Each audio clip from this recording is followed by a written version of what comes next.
राधे राधे मेरे प्यारे मित्रों, हरे कृष्णा। आप सभी को पाप मोचनी एकादशी की बहुत सारी शुभकामनाएं। ये एकादशी अपने नाम के अनुसार ही समस्त पापों का नाश करने वाली है। हम आज पौराणिक कथा का श्रवण करेंगे, तो चलिए आज की कथा को आरंभ करते हैं। एक समय माता पार्वती और भगवान शिव कैलाश पर बैठे हुए थे। उस समय देवी पार्वती ने भगवान शिव से कहा, हे महेश्वर, प्रत्येक मास में कौन कौन से महोत्सव आते हैं, किस किस का पालन करना चाहिए और उनके लिए उत्तम विधि विधान क्या है? किस महीने के देवता कौन से हैं, किनकी पूजा करनी चाहिए और उस पूजन की महिमा कैसी है तथा वो किस तिथि को करना उचित है? कृपया इन सभी विषय में मुझे विस्तार से बताएं। माता पार्वती की बात सुनकर भगवान शिव ने कहा, हे देवी, मैं तुम्हें प्रत्येक मास के समस्त उत्सवों की विधि बताऊंगा, लेकिन सबसे पहले मैं तुम्हें चैत्र मास के विषय में बताता हूँ। ध्यानपूर्वक सुनो। शुक्ल पक्ष में विशेषकर एकादशी तिथि के दिन चैत्र मास में भगवान को झूले पर बिठाकर उनकी पूजा करनी चाहिए। इसे डोलारोहण का उत्सव कहा जाता है। इस उत्सव को बड़े भक्ति भाव के साथ विधि पूर्वक मनाना चाहिए।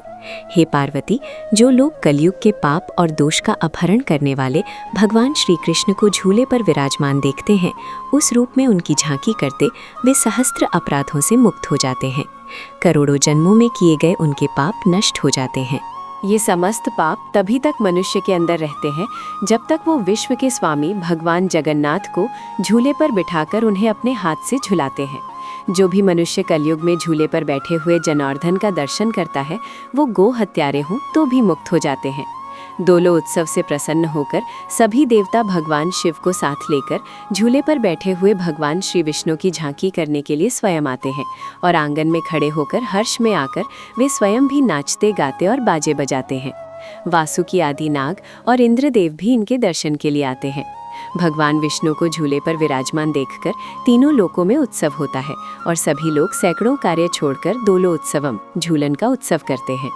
जो लोग झूले पर बैठे हुए भगवान श्री कृष्ण के सामने रात्रि में जागरण करते हैं, उन्हें एक निमेष में ही हर प्रकार के पुण्यों की प्राप्ति हो जाती है। हे सुरेश्वरी, झूले पर विराजमान दक्षिणाभिमुख भगवान गोविंद का एक बार भी दर्शन करके मनुष्य ब्रह्म हत्या के पाप से भी छूट जाता है। चैत्र मास के शुक्ल पक्ष की एकादशी के दिन गायत्री मंत्र के उच्चारण द्वारा भगवान का पूजन करना चाहिए। ओम माधवाय नमः, ओम गोविंदाय नमः, ओम श्रीकंठाय नमः। इन मंत्रों से भी पूजन किया जा सकता है। मंत्रोच्चारण के साथ विधि पूर्वक पूजन करना उचित है। एकाग्र चित्त होकर गुरु को यथाशक्ति दक्षिणा देनी चाहिए। निरंतर भक्ति पूर्वक श्री विष्णु की लीलाओं का गान करते रहना चाहिए। इससे उत्सव पूर्ण होता है। झूले पर विराजमान भगवान श्री हरि सभी पापों को हरने वाले हैं। जहाँ दोलो उत्सव होता है, वहाँ देवता, गंधर्व, किन्नर और ऋषि बहुधा दर्शन के लिए आते हैं। उस समय ओम नमो भगवते वासुदेवाय इस मंत्र द्वारा 16 उपचार से विधिवत उनकी पूजा करनी चाहिए।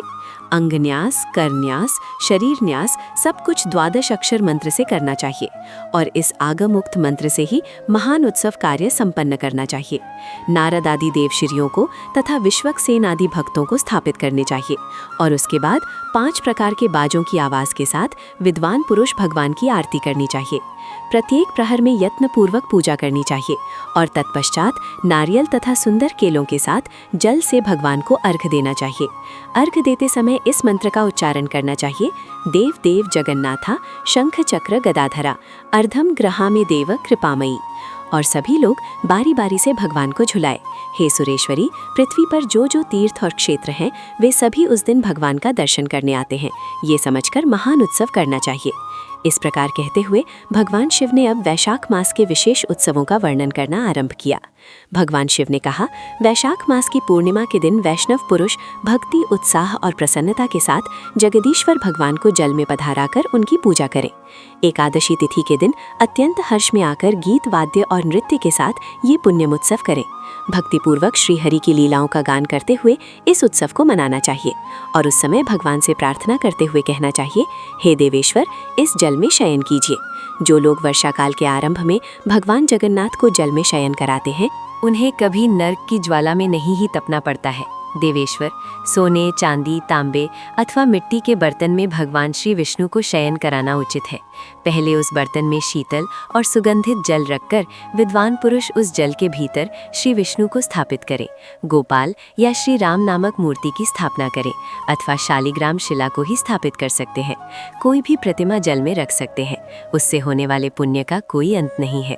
पृथ्वी पर जब तक पर्वत, लो और सूर्य की किरणें विद्यमान है तब तक उसके कुल में कोई नरकगामी नहीं होता। इसलिए ज्येष्ठ मास में श्री हरि को जल में पधराकर उनकी पूजा करनी चाहिए। इससे मनुष्य प्रलय काल तक निष्पाप बना रहता है। ज्येष्ठ और आषाढ़ के समय तुलसी दल से वासित शीतल जल में भगवान धरणीधर की पूजा करें। जो लोग ज्येष्ठ और आषाढ़ मास में अनेक प्रकार के पुष्पों से जल में फेंट श्री केशव की पूजा करते हैं, वे यम यातना से छूट जाते हैं। भगवान विष्णु जल के प्रेमी हैं। उन्हें जल अत्यंत प्रिय है, इसीलिए वे जल में शयन करते हैं और इसीलिए गर्मी के समय में विशेष रूप से जल में स्थापित करके ही श्री हरि का पूजन करना चाहिए। इस कथा को आगे बढ़ाते हुए भगवान शिव देवी पार्वती से कहते हैं, हे पार्वती, सूर्य के मिथुन और कर्क राशि पर स्थित होने के समय जिसने भक्ति पूर्वक जल में श्री हरि की पूजा की है और विशेषतः द्वादशी तिथि के दिन जिसने जल शयी विष्णु का अर्चन किया है, उसने मानो कोटिशत यज्ञों का अनुष्ठान कर लिया है। जो वैशाख मास में भगवान माधव को जल पात्र में स्थापित करके उनका पूजन करते हैं, वे इस पृथ्वी पर मनुष्य नहीं देवता हैं। जो द्वादशी की रात्रि में जल पात्र में गंध डालकर उसमें भगवान गरुड़ ध्वज की स्थापना करते हैं, पूजा करते हैं, वे मोक्ष के भागी बन जाते हैं। जो श्रद्धा रहित पापात्मा, नास्तिक आत्मा और तर्क में स्थित रहने वाले हैं, ये 5 व्यक्ति पूजा के फल के भागी नहीं बनते।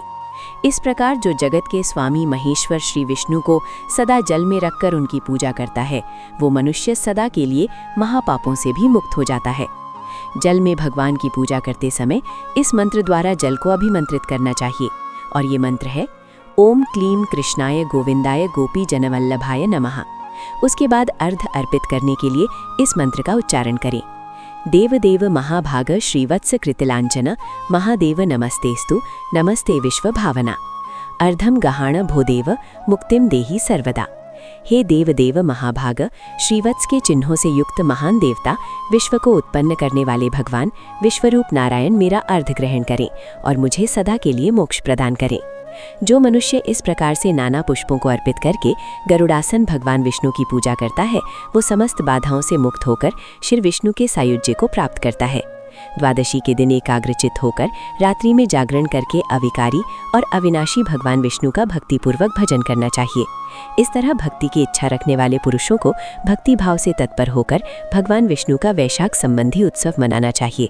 ऐसा करने से कोटि यज्ञों के समान फल मिलता है और इस उत्सव को करने वाला पुरुष राग और द्वेष से मुक्त होकर महामोह की निवृत्ति करके इस लोक में सुख भोगता है और अंत में श्री विष्णु के सनातन धाम जाता है। वेद के अध्ययन से रहित और शास्त्र के स्वाध्याय से शून्य मनुष्य भी श्री हरि की भक्ति पाकर वैष्णव पद को प्राप्त कर सकते हैं। इस प्रकार कहते हुए भगवान शिव ने अपनी कथा का समापन किया।